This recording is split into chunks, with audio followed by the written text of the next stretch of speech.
تعلم القرآن الكريم والسنة النبوية لأكثر من 94 دولة حول العالم، فلله الحمد والمنة. Assalamualaikum warahmatullahi wabarakatuh. Setelah tahmid dan salawat, beliau memperkenalkan diri. Nama beliau adalah Syekh Sa'id Hamad. Beliau orang Palestina dan asli orang Gaza. Orang Gaza Bapak dan Ibu. Beliau aktif dalam bidang tahfiz Al-Quran selama 10 tahun lamanya sudah. Dan juga beliau sebagai masjid di Gaza selama 7 tahun. Dan alhamdulillah beliau sekarang bekerja di lembaga yang bernama Darul Quran dan Sunnah. Beliau mengajarkan Al-Quran di sana dan alhamdulillahnya lembaga ini telah tersebar ke 94 negara di dunia. Bahkan beliau juga pernah mengajar di Indonesia tapi lewat online, Bapak dan Ibu. جئناكم من آخر إلى هنا إلى أرض إندونيسيا الحبيبة. قطعنا آلاف الأميال حتى وصلنا إلى هنا. تركنا آباءنا وأمهاتنا وزوجاتنا وأبنائنا وجئنا إليكم هنا إلى أرض إندونيسيا لأننا نحبكم. Beliau melakukan perjalanan dari Gaza menuju Indonesia, melewati banyak sekali rintangan. Bahkan beliau menempuh perjalanan selama 3 hari dan melewati ribuan kilo, ribuan mil. Beliau mengatakan bahwasanya kenapa saya rela-rela meninggalkan Gaza ke Palestina, dari Gaza ke Indonesia, meninggalkan istri beliau, meninggalkan keluarga beliau. Karena apa Bapak dan Ibu? Karena beliau mencintai Indonesia seperti kita mencintai Indonesia. بداية نقول شكرا إندونيسيا.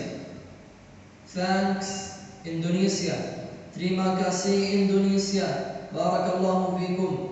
نسأل الله سبحانه وتعالى أن يجزيكم خير الجزاء. قال النبي صلى الله عليه وسلم: من لا يشكر الناس لا يشكر الله. لذلك نقول لكم شكرا على هذا العطاء الكبير الذي قدمتموه لفلسطين ولأهل غزة. فلو نظرت إلى غزة ستجد مسجدا كبيرا يسمى مسجد استقلال إندونيسيا. إذا نظرت إلى غزة ستجد مستشفى كبيرا يسمى المستشفى الإندونيسي. وبفضل الله سبحانه وتعالى إندونيسيا أرسلت إلى غزة أكثر من 14 سيارة إسعاف إكراما لغزة ولأهل غزة. فبارك الله فيكم. Atas sumbangan kita untuk Palestina agar bertambah kebaikan pada kita semua. Dan juga beliau mengutip salah satu hadis, barang siapa yang tidak berterima kasih kepada manusia maka dia tidak bersyukur atas nikmat Allah Subhanahu wa taala. Dan juga beliau menyebutkan bahwasannya bukti cinta Indonesia terhadap Palestina itu sangat banyak sekali. Buktinya salah satunya adalah di Gaza terdapat Masjid Istiqlal Indonesia. Bukan di Jakarta saja terdapat Masjid Istiqlal, tapi di Gaza juga ada Bapak dan Ibu. Dan juga ada 14 ambulan dari donasi dan dari sumbangan rakyat Indonesia. فلسطين الأرض المقدسة، الأرض المباركة التي بارك فيها الله سبحانه وتعالى. قال الله سبحانه وتعالى: بسم الله الرحمن الرحيم. سبحان الذي أسرى بعبده ليلا من المسجد الحرام إلى المسجد الأقصى الذي باركنا حوله لنريه من آياتنا إنه هو السميع البصير. وقال الله سبحانه وتعالى عن سيدنا إبراهيم: ونجيناه ولوطا إلى الأرض التي باركنا فيها للعالمين.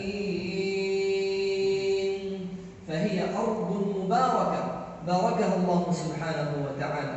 عاش فيها الكثير من الأنبياء عاش فيها سيدنا لوط عليه السلام، عاش فيها سيدنا إبراهيم عليه السلام، عاش فيها سيدنا إسحاق عليه السلام، عاش فيها سيدنا يعقوب عليه السلام، عاش فيها سيدنا عيسى عليه السلام، وأسري بالنبي محمد صلى الله عليه وسلم من المسجد الحرام إلى المسجد الأقصى، فهي أرض مباركة، أرض مقدسة باركها الله سبحانه وتعالى. Keutamaan Masjidil Aqsa adalah tanah yang diberkahi sekelilingnya dan juga tanah yang disucikan oleh Allah Subhanahu wa taala. Buktinya apa? Buktinya ada di ayat pertama surat Al-Isra yang artinya Maha Suci Allah Subhanahu wa taala yang telah memperjalankan hambanya Nabi kita dari Masjidil Haram di Makkah menuju Masjidil Aqsa di Yerusalem yang diberkahi sekelilingnya. Bapak dan Ibu sekalian, bisa saja Allah Subhanahu wa taala memberangkatkan Nabi kita dari Mekah Masjidil Haram menuju langit langsung. Tapi Allah menginginkan beliau transit mampir terlebih dahulu ke Masjidil Aqsa untuk mengimami para nabi.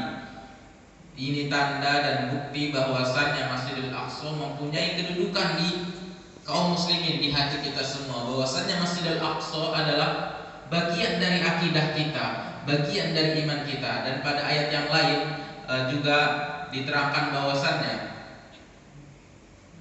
dan kami telah menyelamatkan Nabi Ibrahim dan Nabi Lut ke tanah yang diberkahi sekelilingnya untuk alam semesta. Bukti bahwasannya Masjidil Aqsa Masjidil Aqsa يبعد عن المدينة التي أسكن فيها 70 كيلومتر فقط، لكن لا أستطيع أن أزوره، لا أستطيع أن أصلي فيه، لا أستطيع أن آتي المسجد الأقصى، والنبي صلى الله عليه وسلم قال: وأن لا يأتي أحد هذا المكان لا يريد إلا الصلاة فيه إلا رجع من ذنوبه كيوم ولدته أمه. فهو مكان مبارك.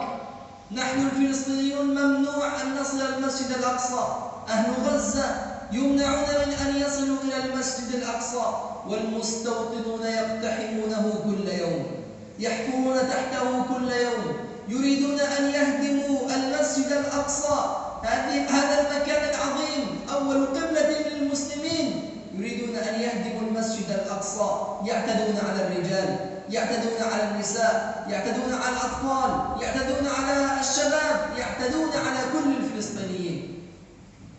Bapak dan Ibu sekalian, kalau kita melihat peta Palestina itu terdapat jalur Gaza dengan tepi barat. Ada dua bagian. Beliau tinggal di Gaza, selama ini tidak pernah mengunjungi Masjidil Aqsa sama sekali, tidak pernah sholat di dalamnya. Kenapa? Karena beliau dilarang sholat di sana dan beliau dilarang berkunjung di sana. Padahal jaraknya cuma 70 km dari jalur Gaza. Mungkin dari tempat kita Jakarta Timur ini menuju Tangerang atau mungkin lebih lah, itu kita bisa tempuh selama 2 jam 3 jam saja. Tapi beliau menempuh jarak segitu tidak bisa karena dilarang oleh Zionis. Tapi beliau selalu meniatkan ingin sholat terus di sana, seperti ungkapan hadis yang mengatakan bahwasannya tidaklah seorang yang beriman meniatkan serius bersungguh-sungguh untuk sholat di sana tapi dia tidak bisa, maka dosanya diampuni seperti dia baru lahir. Dan bahwasannya sekarang di Masjidil Aqsa kondisinya tidak baik-baik saja Bapak dan Ibu. Masjidil Aqsa sekarang digali di bawah Masjidil Aqsa oleh Zionis, terowongan-terowongan, tanah-tanahnya digali, dan perlahan demi perlahan mereka menginginkan Masjidil Aqsa ini runtuh. Dan juga mereka selalu mengganggu para wanita yang sholat, para pemuda dilarang masuk, mengganggu para orang tua dan bahkan anak kecil mereka tembaki Bapak dan Ibu. Al-Masjidul Aqsa kana muhtallan fi zaman as-Salibiyyin. فأهل القدس أرسلوا رسالة إلى صلاح الدين الأيوبي رضي الله عنه وأرضاه. أرسلوا رسالة إلى صلاح الدين ينادون: يا صلاح الدين أقبل إلى المسجد الأقصى، تعال وحرر المسجد الأقصى. فجهز صلاح الدين جيشا كبيرا ومضى إلى بيت المقدس وحرره بفضل الله سبحانه وتعالى. الآن المسجد الأقصى ينادي عليكم يا مسلمين، ينادي عليكم ويستصرخكم. المسجد الأقصى الآن حزين، المسجد الأقصى محتل، ينادي عليكم، فهل ستلبون نداء المسجد الأقصى؟ Pada abad pertengahan hidup seorang pemimpin yang bernama Salahuddin Al-Ayyubi. Pemimpin yang gagah, pemimpin yang perkasa. Pada saat itu penduduk di Al-Quds Yerusalem memanggil seorang pemimpin tersebut untuk membebaskan Masjidil Aqsa. Wahai Salahuddin, bebaskanlah Masjidil Aqsa dari cengkraman pasukan salib. Maka Salahuddin menyiapkan pasukan yang gagah menyerang Masjidil Aqsa dan membebaskan dari cengkraman pasukan salib, Bapak dan Ibu sekalian. Dan sekarang Masjidil Aqsa memanggil kaum muslimin, memanggil kita semua. Apakah kita bisa membebaskan Masjidil Aqsa sekarang? Apakah kita mampu untuk berjuang pada Masjidil Aqsa? Bapak dan Ibu sekalian, marilah kita untuk selalu membebaskan, meniatkan untuk membela Masjidil Aqsa bersama-sama. Ahlu Filistin لم يتركوا المسجد الأقصى، بل أقسموا بالله سبحانه وتعالى أن يحموا المسجد الأقصى بما يستطيعون بأموالهم بأنفسهم. أقسموا بالله سبحانه وتعالى أن يحموا المسجد الأقصى. ها قد جئنا إليكم يا أهل إندونيسيا لكي نسمع منكم كيف ستعاهدون الله سبحانه وتعالى بأنكم ستحموا المسجد الأقصى وأنكم ستدافعون عن المسجد الأقصى. Warga Palestina tidak sekalipun meninggalkan Masjidil Aqsa. Mereka terus berjuang, mereka terus berjanji kepada Allah untuk membela dan menjaga Masjidil Aqsa. Beliau datang ke sini ingin mendengarkan dari kita semua bahwasannya kita berjanji kepada Allah untuk melindungi dan menjaga Masjidil Aqsa seperti apa yang beliau lakukan, dan teman-teman beliau di Palestina berjanji mengangkat tangan dan melantangkan perkataan janji mereka kepada Allah untuk melindungi Masjidil Aqsa. هل ترفعوا إصبع السبابة ولتعاهدوا الله سبحانه وتعالى. Beliau menginginkan kita mengangkat tangan dan mengucapkan ikrar, Bapak dan Ibu. Mohon sekalian angkatkan tangan kita, telunjuk kita, dan kita ucapkan ikrar kita setelah saya. أقسم بالله العظيم. Saya berjanji kepada Allah. أن نحمي المسجد الأقصى المبارك. Untuk melindungi Masjidil Aqsa Al-Mubarak. أقسم بالله العظيم. Saya berjanji kepada Allah. أن نحمي المسجد الأقصى المبارك. Untuk melindungi Masjidil Aqsa Al-Mubarak. بارك الله فيكم. نبشركم أن أهل فلسطين يدافعون عن أرض فلسطين ويدافعون عن عقيدتهم، يدافعون عن المسجد الأقصى. في هذه الأثناء المجاهدون في مدينة جنين في فلسطين يدافعون عن أرض جنين ويقاتلون المحتل، فقتلوا من اليهود والحمد لله، واستشهد منهم بعض الشهداء رحم الله عز وجل الشهداء جميعا. Yang sudah kita katakan tadi bahwasannya orang-orang Palestina tidak mungkin meninggalkan tanah mereka. Mereka membela Palestina, membela Masjidil Aqsa. Dan baru-baru saja kemarin-kemarin terjadi bentrokan antara warga Palestina dengan Zionis Israel. Warga Palestina di kota Jenin menyerang warga Zionis Israel, kemudian Zionis Israel membalas. Bahkan dari kaum muslimin, dari warga Palestina di kota Jenin ada yang syahid dan ada yang terluka-luka, dan alhamdulillah orang-orang Zionis juga ada yang terluka dan ada yang meninggal beberapa. هقد أتى رمضان وكل العالم استبشر بقدوم هذا الشهر العظيم، لكن فلسطين تفرح بقدوم رمضان بطريقة أخرى. فلسطين في أول يوم من الشهداء قد ارتقوا إلى الله سبحانه وتعالى. Di seluruh dunia, bahkan kita di Indonesia, Bapak dan Ibu, menyambut Ramadan dengan penuh kesenangan, penuh sukacita. Kita nyaman beribadah, nyaman untuk membaca Al-Quran. Kita diberikan ketenangan hidup di Indonesia. Tapi berbeda dengan saudara kita di sana, mereka menyambut Ramadan pada hari-hari awal, baru hari pertama.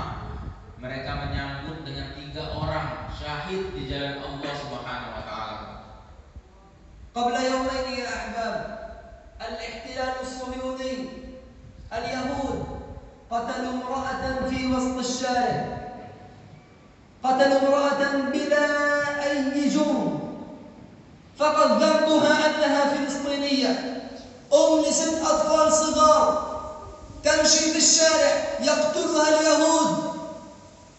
ومن أراد أن ينظر إلى الفيديو هو معي في جوالي الآن، يقتلها اليهود بغير ذنب وبغير عذر، ذنبها فقط أنها فلسطينية. Dan baru saja 2 hari yang lalu terdapat seorang wanita tua yang mempunyai 6 anak. Dia ditembak di jalan oleh warga, oleh Zionis Israel, ditembak di tengah jalan, Bapak dan Ibu. Allahu Akbar.